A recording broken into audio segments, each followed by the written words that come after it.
নমস্কাৰ প্ৰিয় বন্ধু বান্ধৱীসকল, আজি ভিডিঅ'টো লৈ আহিছোঁ মিথুন ৰাশিৰ ব্যক্তিসকলৰ 2026 বৰ্ষটো কেনে যাব। প্ৰথমে লৈ আহিছোঁ স্বাস্থ্য। বছৰৰ আৰম্ভণিতে ৰেট্ৰগেড বৃহস্পতি আপোনাৰ ৰাশিত থাকিব আৰু এই ট্ৰেনজিটৰ বাবে আপুনি আপোনাৰ স্বাস্থ্য আৰু সুস্থতাৰ প্ৰতি অসাৱধান হ'ব নালাগে। দৈনন্দিন কাম কাজ অনুশাসন কৰিব লাগিব।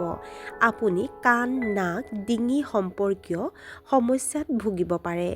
যদি আপুনি যিকোনো ধৰণৰ মদ্যপানৰ প্ৰতি আসক্ত, তেন্তে আপুনি আপোনাৰ স্বাস্থ্যৰ প্ৰতি অতি সাৱধান হ'ব লাগিব।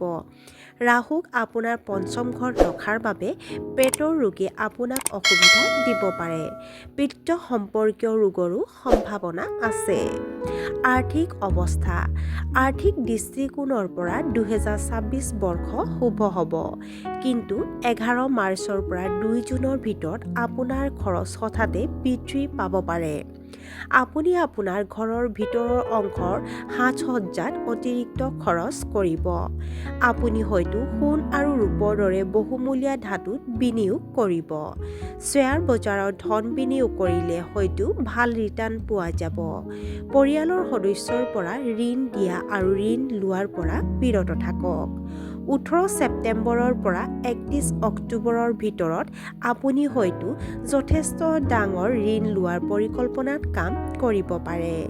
পাৰিবাৰিক আৰু সামাজিক জীৱন। আপোনাৰ পৰিয়ালৰ সদস্যসকলে হয়তো আপোনাৰ অনুভৱক সন্মান নকৰিব। মানুহক আপোনাৰ লগত একমত কৰিবলৈ চেষ্টা কৰাত বেছি জোৰ জবৰদস্তি নকৰিব। মাৰ্চৰ পৰা জুন মাহৰ ভিতৰত আপোনাৰ পৰিয়ালত কিছু শুভ অনুষ্ঠান হ'ব পাৰে। আপুনি হয়তো আপোনাৰ সন্তানৰ কেৰিয়াৰক লৈ চিন্তিত হ'ব। আপোনাৰ দেউতাকক লৈ বহুত চিন্তিত হ'ব। শহুৰেকৰ লগত ভাল সম্পৰ্ক বজাই ৰাখক। মাক দেউতাকক তীৰ্থৰ যাত্ৰালৈ নিয়াৰ কথা চিন্তা কৰিব। জানুৱাৰী মাহত আপোনাৰ দেউতাকৰ লগত মতানৈক্য হ'ব পাৰে। প্ৰেম জীৱন। বছৰৰ আৰম্ভণিতে বৃহস্পতি আপোনাৰ ৰাশিৰ পৰা সপ্তম আৰু পঞ্চম ঘৰত দিশ থাকিব।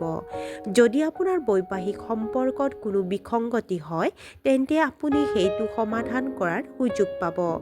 জানুৱাৰীৰ পৰা মাৰ্চ মাহৰ ভিতৰত বৃহস্পতিৰ ৰেট্ৰগেডৰ সময়ছোৱাত অবিবাহিত লোকে কিছু অসুবিধাৰ পিছত বিবাহ পাশত আবদ্ধ হ'ব। আপোনাৰ প্ৰেম বিবাহৰ বাবে আপুনি কোনো বিৰোধিতাৰ সন্মুখীন নহ'ব। অত্যাধিক শাৰীৰিক ইচ্ছাই আপোনাক নতুন প্ৰেমৰ সম্পৰ্কত আধিপত্য বিস্তাৰ কৰিব। জুন মাহত ব্ৰেকআপ হোৱাৰ সম্ভাৱনা আছে। আগষ্ট আৰু ছেপ্টেম্বৰ মাহত জীৱনসংগীৰ সৈতে মতানৈক্য হ'ব পাৰে। শিক্ষা আৰু কেৰিয়াৰ। বছৰটোৰ প্ৰথম কেইমাহমানত আপোনাৰ কেৰিয়াৰৰ বাবে উৎকৃষ্ট হ'ব। উচ্চ শিক্ষাত প্ৰভাৱ পেলোৱা যিকোনো বাধাৰ সমাধান হ'ব। কোনো চিন্তা বা ধাৰণাত বেছি উত্তেজিত নোহোৱাকৈ ধৈৰ্য্যৰে কাম কৰা উচিত। আপুনি ভৱিষ্যতৰ পৰিকল্পনা কৰিব। সম্পত্তিৰ পৰা আৰ্থিক লাভ হ'ব। শিক্ষাৰ বাবে বছৰটো শুভ হৈ থাকিব। অৱশ্যে অধ্যৱসায়িক কঠোৰ পৰিশ্ৰমৰ পিছতহে সফলতা আহিব। আপুনি হয়তো নতুন ব্যৱসায়িক কৌশল গঢ়ি তুলিব পাৰে। আমদানি আৰু ৰপ্তানি ব্যৱসায় লাভজনক হ'ব। অক্টোবৰৰ পৰা ডিচেম্বৰলৈকে সময়ছোৱা আপোনাৰ বাবে আটাইতকৈ শুভ হ'ব।